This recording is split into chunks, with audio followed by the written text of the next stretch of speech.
Olá, amigos, uma boa noite a todos. Está entrando no ar mais uma edição do programa Assunto Cidade, programa que é aqui com você toda noite debate, ou pelo menos tentamos debater alguns dos principais assuntos de Guarujá e também do Distrito de Vicente Carvalho.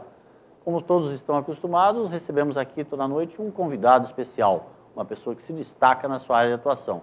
E hoje, com muita honra, nós vamos conversar aqui com o Lauro Andrade, ele que é do Instituto Brasil Verdade, esta organização, esta ONG, né, podemos chamar assim, depois o Lauro vai explicar melhor depois do intervalo, que vem fazendo um barulho danado em Guarujá, depois que divulgou os resultados de um levantamento da atuação da Câmara Municipal de Guarujá. Mas não é só isso que o Instituto Brasil Verdade faz, não. Também planta uma boa parte, uma boa semente de cidadania, que você vai conhecer já já, logo após o intervalo comercial. Fique com a gente que é rapidinho.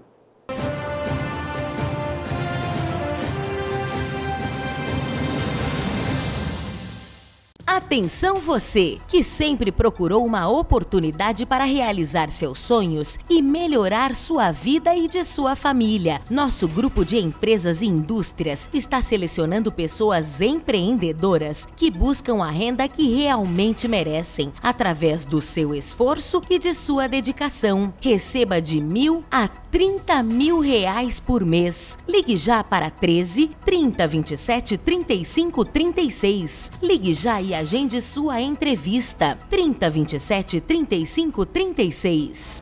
Há 22 anos no mercado, a Texa especializou-se em realizar sonhos e superar expectativas. A Texa garante excelência na execução dos mais arrojados projetos residenciais e corporativos, utilizando a soma da experiência de ambos segmentos em todas suas obras. A qualidade do residencial, a agilidade do corporativo e total gerenciamento resumem o produto que a Texa entrega a seus clientes. Litoral, Avenida Ademar de Barros, 1347, terceiro andar. Telefone 13 3308 1717. Grande São Paulo, Alameda Grajaú, 129, sala 309 310 Barueri. Telefone 11 24 24 81 17. Texa Construtora, há 22 anos construindo sonhos.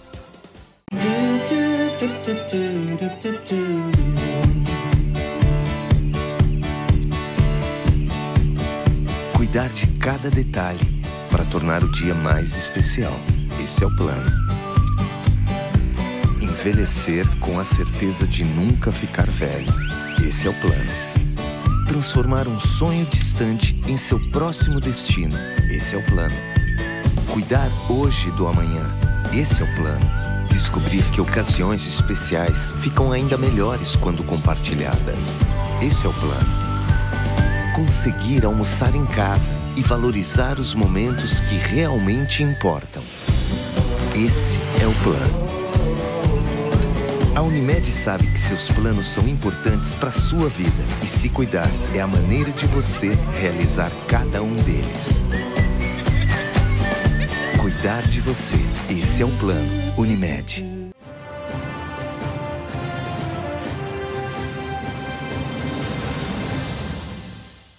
Olá, amigos, voltamos então para a entrevista, como eu falei no início, com o Lauro Andrade, ele que é do Instituto Brasil Verdade. Aqui eu primeiro já dou boa noite, agradeço pela presença, Lauro Andrade. Boa noite, Valdir, eu que agradeço a oportunidade, né, de estar aqui mostrando o nosso trabalho e parabenizo desde já você pelo programa, pela forma inteligente qual você desenvolve e dirige o seu programa.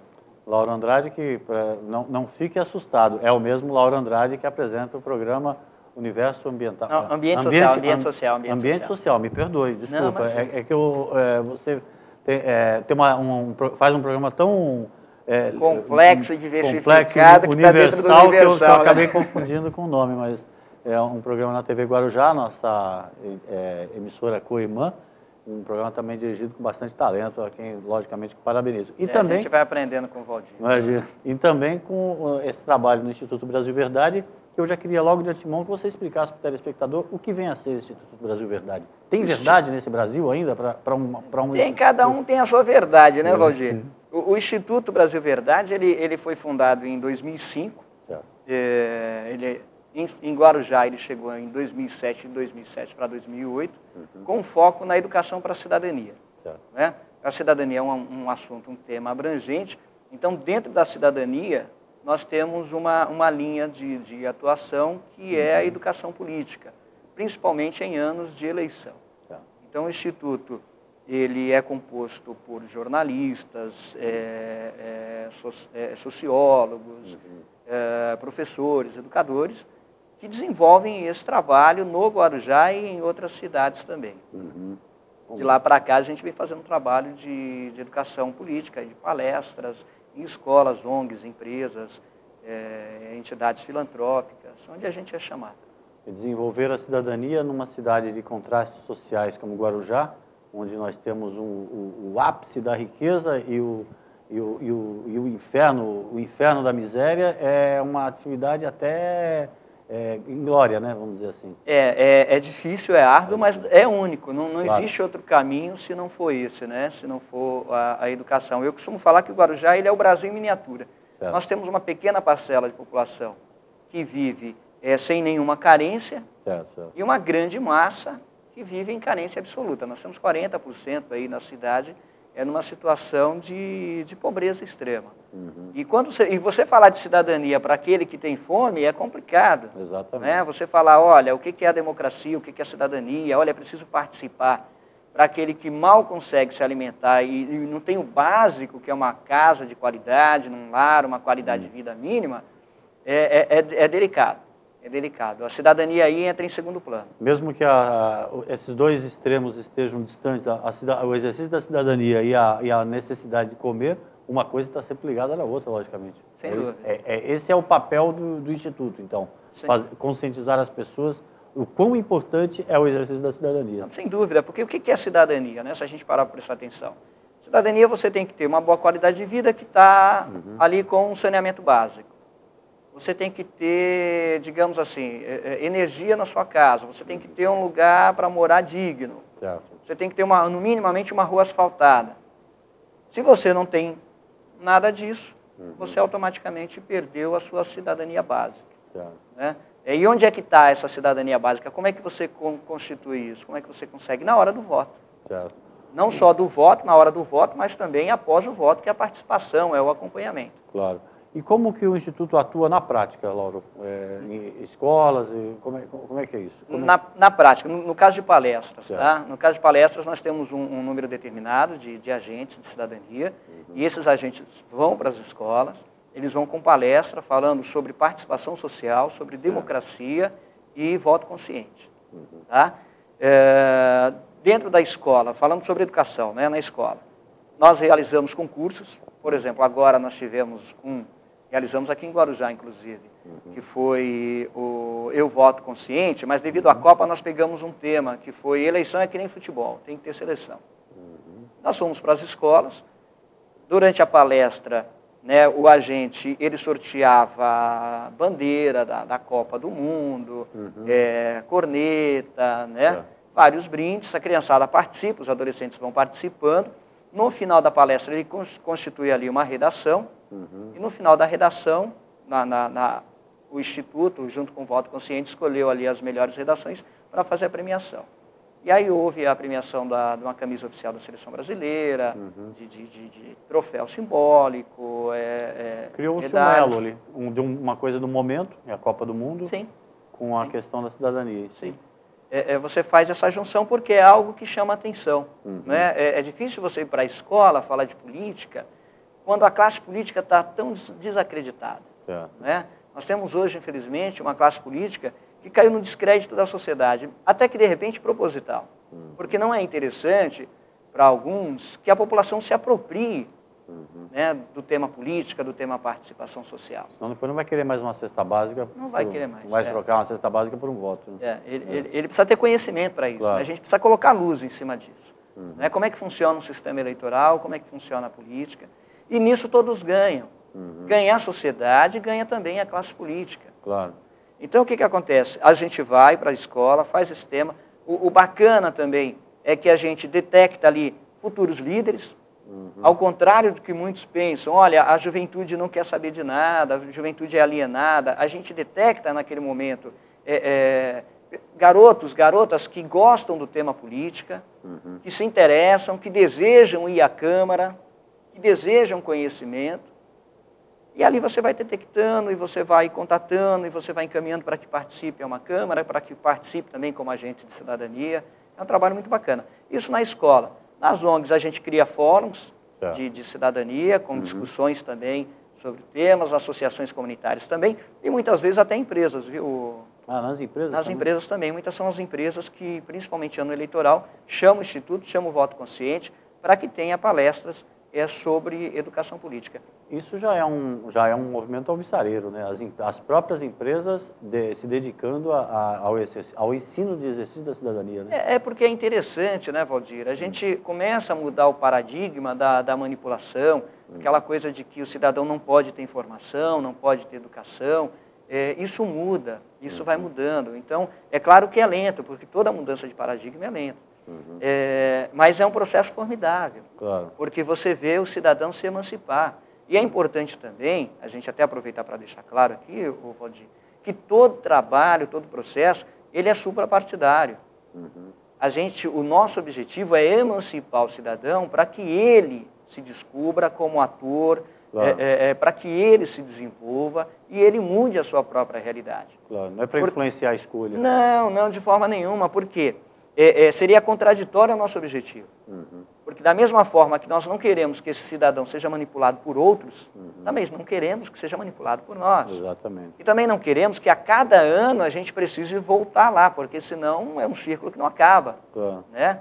A gente não quer criar um círculo vicioso, mas virtuoso, aonde você descubra novas lideranças, crie novos multiplicadores e eles vão se emancipando.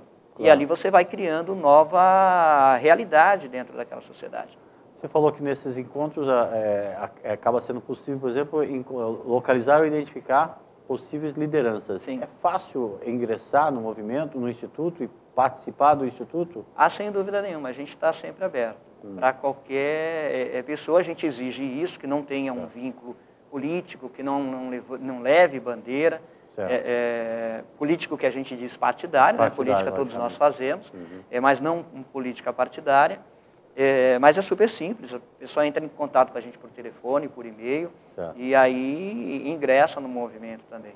Tá certo. O Lauro, os movimentos da juventude, principalmente da juventude do ano passado, em junho do ano passado, foram talvez um divisor de águas, o mais recente divisor de águas que a sociedade civil presenciou nos últimos tempos. Você acha que é possível que isso se reflita nas eleições desse ano? Ou que o Instituto, por exemplo, já sente algum reflexo de alguma mudança de comportamento da juventude após esses protestos? Olha, Valdir, é claro que o que a gente fala aqui, somente sobre manifestação, é uma opinião pessoal e não significa a verdade. Até né? hoje ninguém conseguiu fazer uma leitura exata daquilo. Está para nascer aí um cientista político, alguém que conheça ao extremo para justificar o que aconteceu. Então, aqui é uma opinião minha, que não significa que seja a verdade absoluta. Mas foi, como você falou, um divisor de água, sim. Pode ser que reflita e pode ser que não. Porque em junho nós vimos um movimento meio que espontâneo, onde a juventude, a sociedade foi para a rua. Eu, particularmente, fiquei emocionado. Você vê em São Paulo, na Sé, você está na Sé e aquela praça inteira lotada, gritando por participação social, questionando o governo. É fantástico.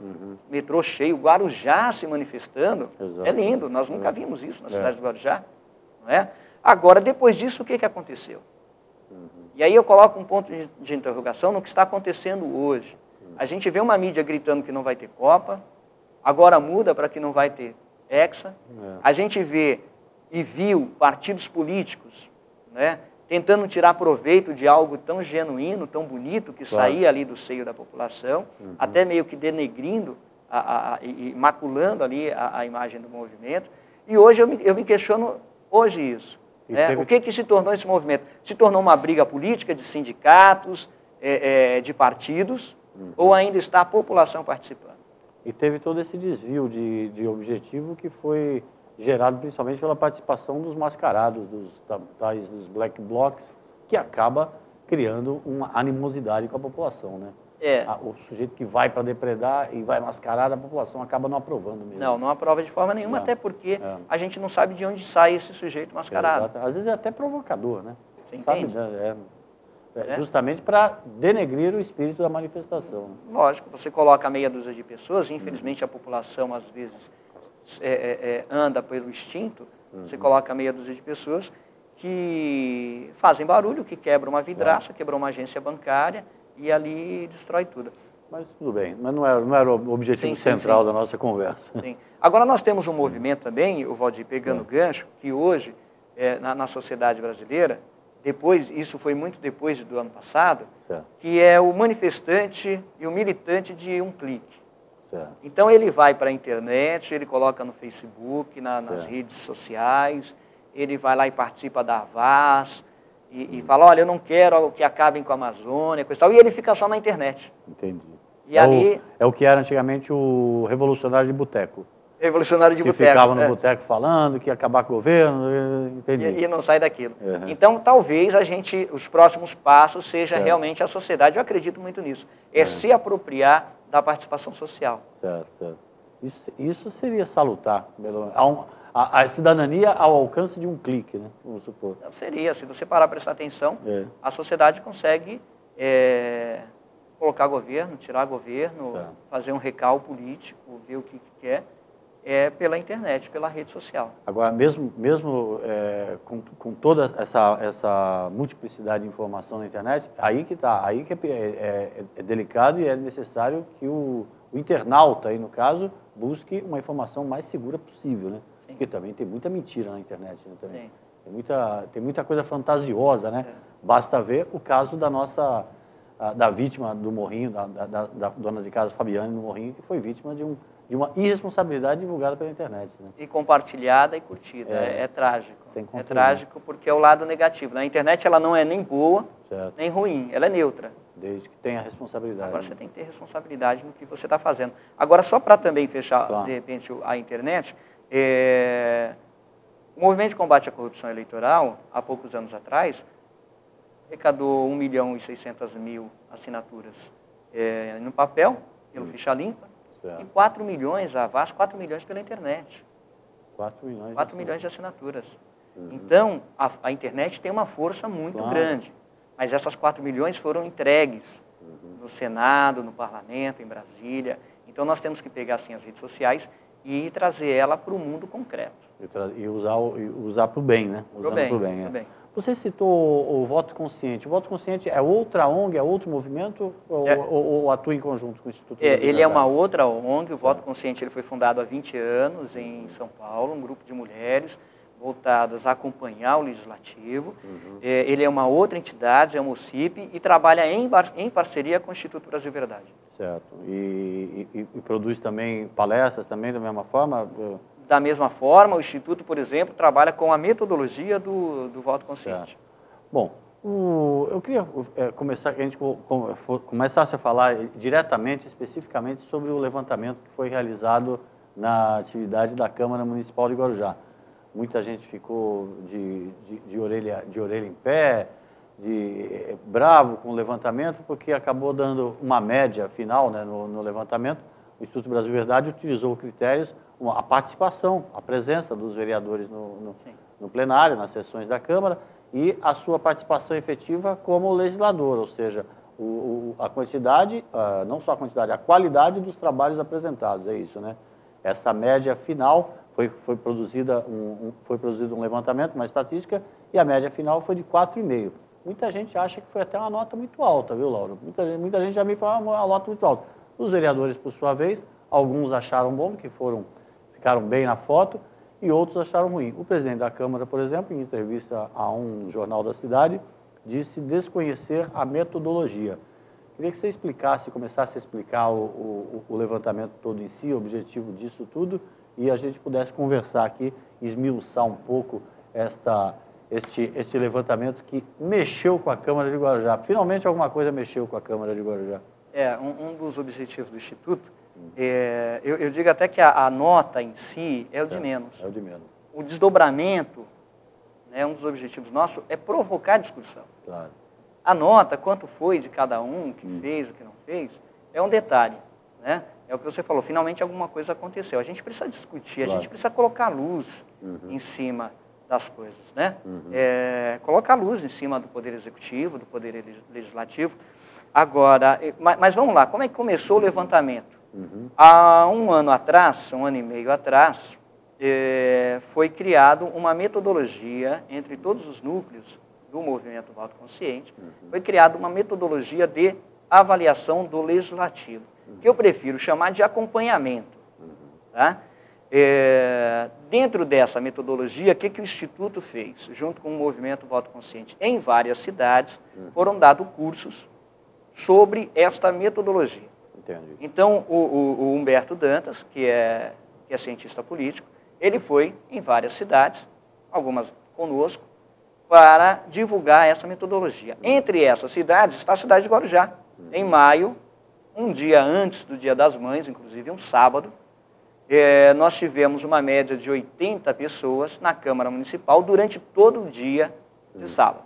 Utilizando o espaço da Câmara, né, o plenário. Ali foi mostrado aos alguns vereadores que estavam presentes, a sociedade geral e até mesmo alguns assessores, principalmente assessores de vereadores. Como é que funcionaria o acompanhamento do Legislativo? Certo? Então houve um curso maravilhoso, por sinal, eu fiquei muito feliz, porque durante todo o dia de sábado, a Câmara ficou lotada, o curso foi no plenário, e a Câmara ficou cheia. Né? O pessoal saiu para almoçar, voltou. Então nós vimos um resultado, num sábado, véspera do Dia das Mães. A partir daquele momento, um grupo de pessoas resolveu acompanhar o Legislativo, evidentemente com o apoio e a coordenação do Instituto Brasil Verdade e também do Movimento Voto Consciente. Correto.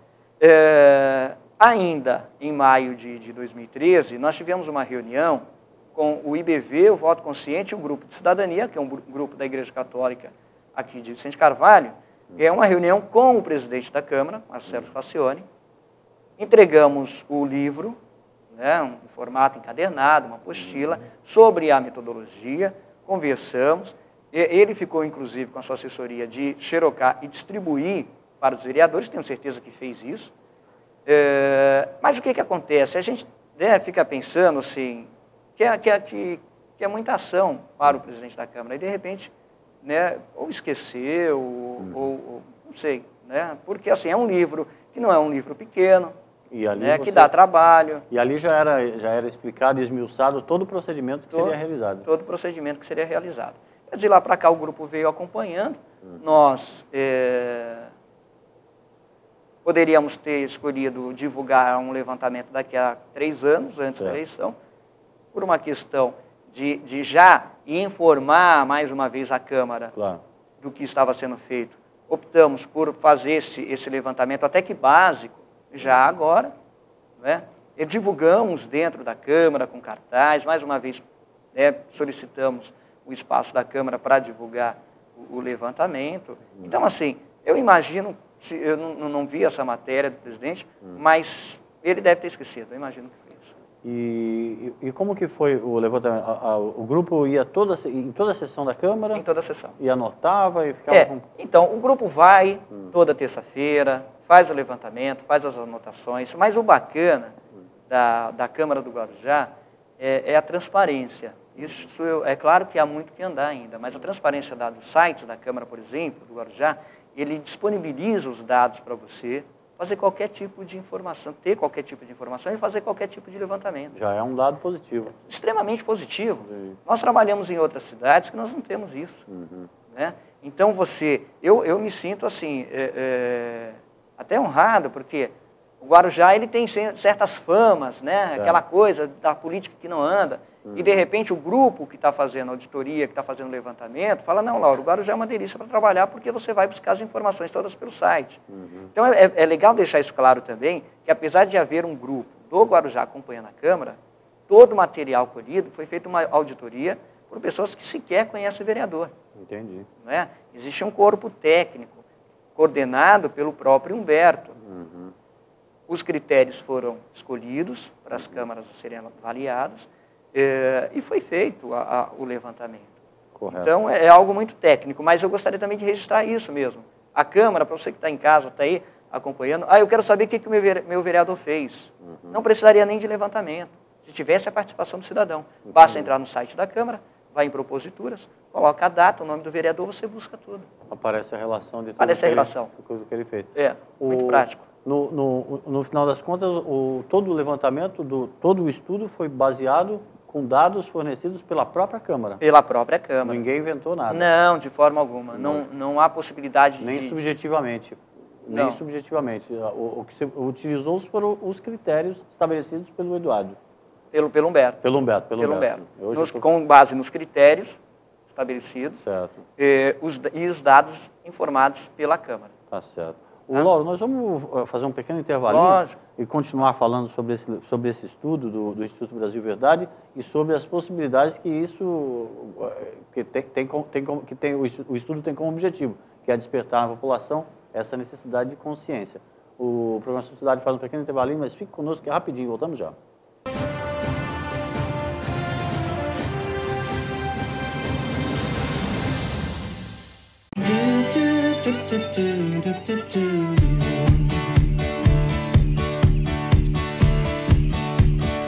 Cuidar de cada detalhe para tornar o dia mais especial. Esse é o plano. Envelhecer com a certeza de nunca ficar velho. Esse é o plano. Transformar um sonho distante em seu próximo destino. Esse é o plano. Cuidar hoje do amanhã. Esse é o plano. Descobrir que ocasiões especiais ficam ainda melhores quando compartilhadas. Esse é o plano. Conseguir almoçar em casa e valorizar os momentos que realmente importam. Esse é o plano. A Unimed sabe que seus planos são importantes para a sua vida e se cuidar é a maneira de você realizar cada um deles. Cuidar de você.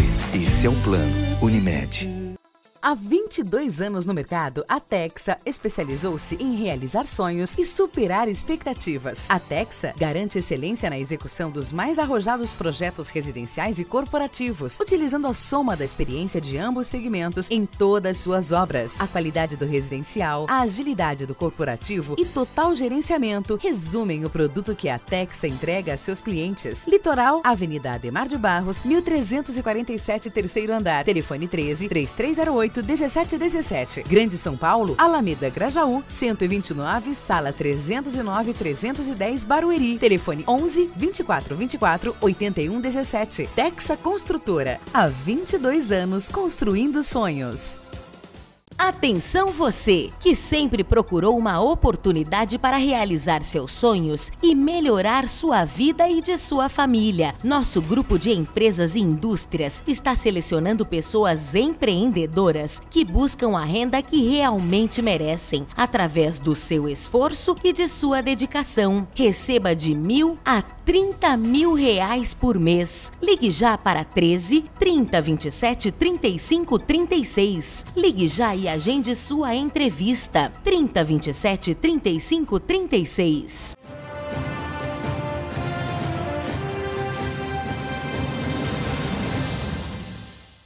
Bem, amigos, voltamos para mais um bloco do programa Assunto Cidade. Hoje entrevistando o Lauro Andrade, ele que é do Instituto Brasil Verdade, um instituto que, juntamente com o movimento Voto Consciente e com base aí em critérios técnicos estabelecidos com antecedência, aí, com vistas ao exercício, à divulgação e à necessidade de chamar as pessoas para o exercício da cidadania, realizou, junto aos 17 vereadores da Câmara Municipal de Guarujá, um estudo sobre a sua atuação neste que foi o primeiro ano de seu mandato, que foi o ano de 2013. Como eu falei no primeiro bloco, no cômputo geral, com base nos critérios estabelecidos, foi estabelecida uma média, uma média final de 4,5. Como o Lauro disse, a média final é o que menos importa. O que importa aí é o exercício da cidadania e esse chamamento das pessoas, porque como elas podem fiscalizar o seu próprio vereador. O próprio finalzinho do primeiro bloco, o próprio Lauro já estava falando que a própria Câmara tem um instrumento necessário para que você fiscalize, né? Você pode entrar no site e verificar toda a produção do seu vereador. Foi isso, basicamente, que o Instituto fez e acompanhando as sessões. E colocou no papel. A diferença é que o Instituto ele colocou alguns critérios que é questionado, às vezes, por alguns vereadores, e é normal, isso acontece em todas as cidades. Né? O Instituto colocou alguns critérios e encaixou as ações do vereador de acordo com aqueles critérios. Agora, só sobre a média, o Valdir, o que acontece? O Instituto, ele optou por não divulgar, no primeiro momento, o nome dos vereadores em si, quanto cada vereador ficou com tal nota. Por quê? É a primeira vez que a avaliação é feita, primeiro mandato de muitos vereadores. Então, a nossa ideia é ir trabalhando em parceria, em conjunto, para que as coisas, né, aconteçam realmente. Porém, a última matéria, o que a tribuna, e talvez isso tenha dado um pouquinho mais de polêmica, o que a tribuna fez? A tribuna fez uma média de todas as notas. Ela somou, né, todas as notas e dividiu por 17, que deu ali a média de 4,5, e houve a publicação de uma nota 4,5 para toda a Câmara. Mas no relatório, tem gente que fala assim, Laura, eu não encontrei a nota média. Não, você não vai encontrar, porque não foi o Instituto que colocou assim, olha, a nota da Câmara é 4,5. 4,5. Nós colocamos a nota em média por cada vereador, sem citar o nome, para evitar já qualquer tipo de conflito. Né? Mas aí a imprensa é a imprensa, né? E no jornalismo é legal, né? Quando a gente encontra um número assim para falar. Não é? Vai no exato. Né? Os critérios, por exemplo, produção legislativa de impacto. O que vem a ser uma produção legislativa de impacto? O que é a produção legislativa de impacto? Que é somente um critério. Ela tira o que é poda de árvore, o que é limpeza de rua, tapar buraco. Que é o tipo do chover no molhado. É chover no molhado. Então ele tira tudo isso e coloca uns projetos que têm impacto na sociedade. Né? E aí tem vereador que fala assim, mas foi divulgado que eu não tive projeto. Não, não teve um projeto de impacto. Teve outros projetos, teve indicações, mas não um que realmente desse algum impacto na sociedade. Nesse quesito, produção legislativa de impacto, por exemplo, acho que não tem problema da gente divulgar. Não, o relatório está na internet. O vereador Givaldo do Açougue, por exemplo, é um campeão, vamos dizer. Ele se destaca bem em projetos, o Val parece-me que se destaca também em projetos. Mário Lúcio. Mário, quem mais? Nelsinho Filho, Nicolás e Gilberto Benzi. Também. Tá. Não, é que eu tô tá certo. Gilberto Benzi, Givaldo do Açougue, Mário Lúcio, Nelsinho Filho, Nicolás e o Val Advogado. O Advogado. São os projetos. Então, assim, é interessante a gente colocar, Valdir, que a Câmara do Guarujá, a gente percebe que tem bons projetos. Não é? A gente não pode, assim, também diz o seguinte, que quem amaldiçoa as trevas não acende uma luz, né? Não dá para dizer, olha, tudo é ruim. E também não dá para dizer que tudo é bom. Claro, claro. Então, quem vai buscar projetos na Câmara, no site da Câmara, vai encontrar projetos bons. Eu não imprimi, eu não trouxe, por exemplo, projetos de 2013. Mas a gente estava fazendo um levantamento, por exemplo, dos projetos de 2014. Dizer também o que é projeto bom, relevante e o que não é subjetivo. É subjetivo. Por isso que é interessante. Para mim, mas não é bom para você. Né? O que é bom para mim, você me perguntou, o que é verdade, né? Claro. Cada um tem a sua verdade, cada um tem a sua opinião do que é bom ou não bom. Mas, por exemplo, a gente pega agora em 2014, teste do pezinho, que é do Nelsinho, é um bom projeto. Claro. Que mais aqui, ó? Sistema de segurança bancária também é do Nelsinho, é um bom projeto. Claro. Tem outros, projeto que valoriza consumo de orgânicos, é um bom projeto. Claro. Esse agora das mulheres, dos ônibus, que acho que é do China. Elas podem descer em qualquer ponto, né? É um bom projeto. Exatamente. Quem mais? O Benzi agora tem um outro projeto que fala sobre os quiosques distribuírem sacolas para evitar a poluição da praia. É um bom projeto. É o tipo da coisa, não precisa nem pensar muito, é uma coisa legal para a cidade e é um bom projeto. Bom, relevante. É relevante. A gente não pode falar assim, é uma Câmara que não atua. Não, é uma Câmara boa. A gente estuda outras câmaras, vê bons projetos, vê uma Câmara atuante, mas também tem outras arestas que precisam ser colocadas. Outro critério, presença no parlamento. Nesse está todo mundo bem. Está todo mundo praticamente presente em quase todas as sessões. Em todas as sessões. Esse não tem do que reclamar, ninguém reclamou. Ninguém reclamou. E o bacana é assim, por exemplo, nós temos aí, quem for no site da Câmara ver isso, ou então no relatório, no site do Instituto, o vereador que mais faltou, ele tem 85% de presença. Entendi. Então, de cada 10 sessões, ele faltou, digamos, 1,5. Certo, entendi. Você entende? Então, é uma Câmara que está ali atuante. Uma presença razoável. Lógico que depois nós vamos colocar no gerador de caracteres, eu vou pedir para o Michel colocar o site do Instituto. Instituto Brasil Verdade, tudo junto, .org.br. Depois você pode anotar e visitar o site e ter mais detalhes. Outro critério, fiscalização do Executivo. Nesse aqui, o vereador Edilson Dias foi o que se destacou por ser de oposição. Ser de oposição. Por ser de oposição. A política ela é clara. Não é, olha, quem é o vereador melhor. O vereador de situação não fiscaliza? Mas ele aprova mais projetos. Ele aprova mais projetos. Aprova ou não aprova? Ele tem mais facilidade, ele anda melhor com o poder executivo. Ele liga para o prefeito e fala, aprova aí. Aprova. Não aprova? Claro. Isso é um jogo político e a sociedade tem que ter conhecimento. Agora, isso facilita, cada vereador tem a sua posição, um de oposição e outra situação. Evidentemente, o vereador de oposição, ele vai fiscalizar mais. Entendi. Evidentemente, um vereador de situação vai legislar melhor. O que é bom, o que é ruim, aí cabe o cidadão decidir. Agora, fiscalizar é uma função primordial do vereador, né? Do parlamento, de qualquer parlamentar. Né? Sem dúvida. Ele foi eleito para isso. Para isso, para fiscalizar e legislar. Claro. Mas a política é complexa. A política a gente não tem assim, olha, uma receita. Né? Outro critério também verificado foi a fidelidade partidária. 3 vereadores mudaram de partido. Era um PDT? Foram para o PROS, parece? Não lembro se era... O vereador Gilberto Benz e o vereador Nicolás. Não lembro o partido deles anteriormente. Que eram do PDT e foram mesmo. para o PROS. E o vereador Jaiminho, que era do PMDB, foi para o PROS também. Então, isso é um critério. O vereador mudou de partido, ele tem uma nota estabelecida ali dentro do critério. Claro. Né? Afinal de contas, ele foi eleito com uma bandeira partidária de um partido. E, supostamente, ele deixou de lado essa bandeira e passou a desfraldar outra bandeira. Né? Se foi melhor ou foi pior, aí cabe a ele dizer, ou a sociedade, a forma que a sociedade interpreta isso. E outro critério interessantíssimo que foi utilizado aqui foi a questão da transparência de cada vereador. Aí, no caso, o uso da internet é fundamental. Né? Fundamental. E simples, Valdir. E simples, porque você veja bem, tem vereadores que eles se mostram mais presentes na internet, outros menos presentes.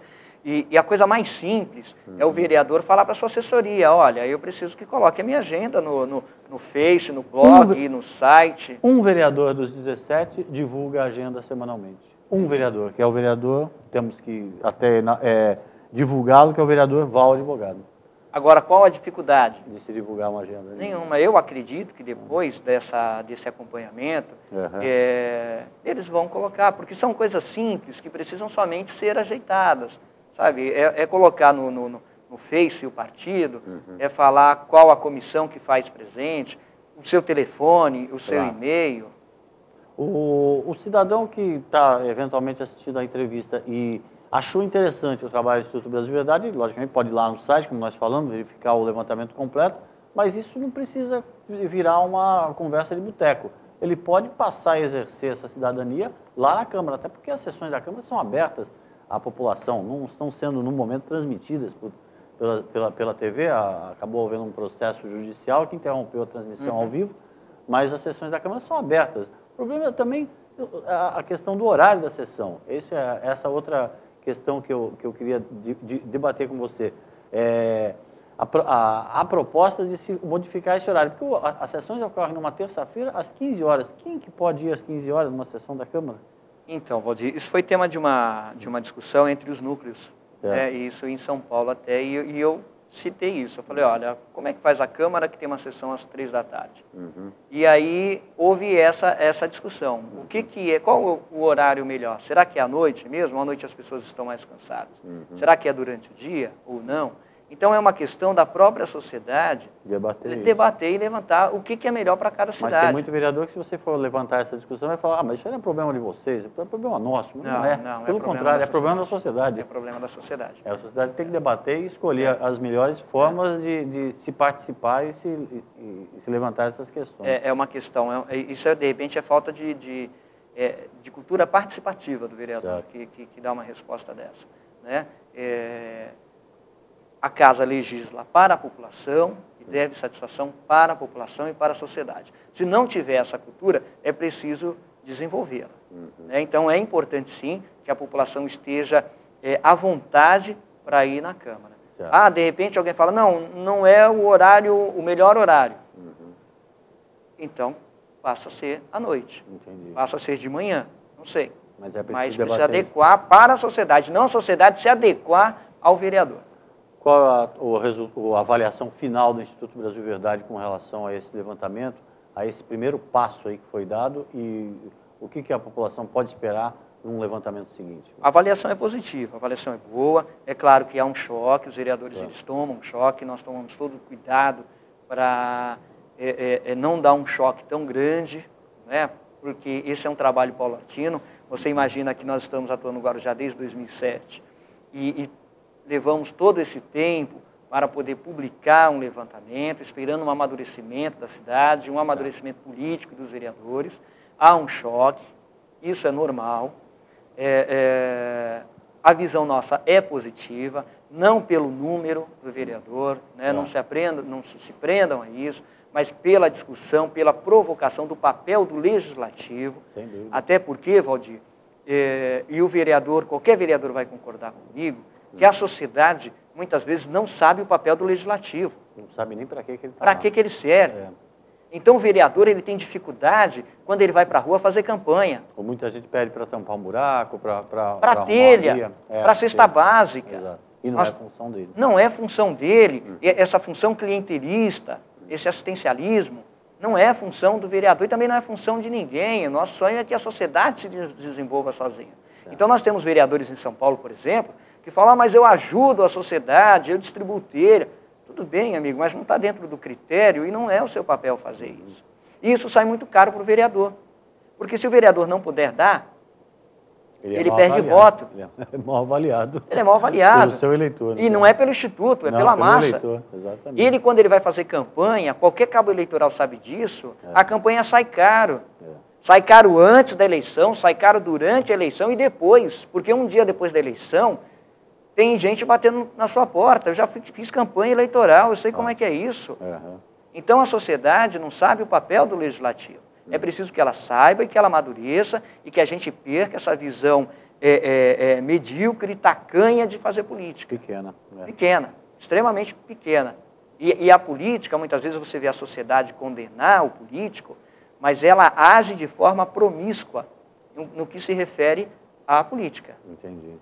A pessoa, o cidadão que muitas vezes condena aquele que tem qualquer ato de corrupção, é o primeiro que vende voto.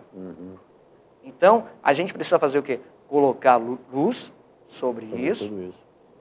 Mostrar para a sociedade o papel do vereador, o papel do executivo e esperar, sonhar para que um dia essa sociedade amadureça e a gente tenha aí um lugar melhor para se viver. Correto. Bom, eu, em nome aqui da equipe da emissora, só tenho a te agradecer e parabenizar o Instituto Brasil Verdade pelo levantamento que foi feito e por estar jogando, como você mesmo disse, luz sobre um assunto que é para lá de interessante e de importante para o desenvolvimento da cidade.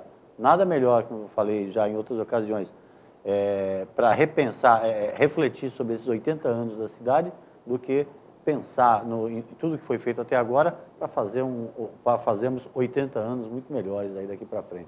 E eu te parabenizar. Infelizmente o programa está chegando ao fim, mas deixa um espaço para você dar uma mensagem final.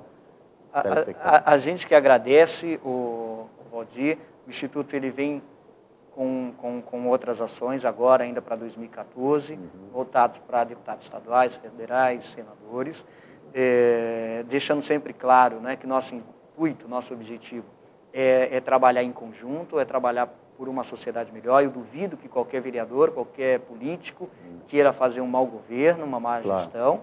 Não é? Nós precisamos perder, sem dúvida nenhuma, esse hábito, essa cultura de demonizar o político. Ao contrário, nossa proposta é outra, trazer todo mundo para uma discussão e sobre a nossa responsabilidade como cidadão. Tá certo. Certo? Obrigado mais uma vez. Obrigado, Laura. Obrigado a você. Obrigado a você pela audiência. Voltamos amanhã com um novo Assunto Cidade. Uma boa noite a todos.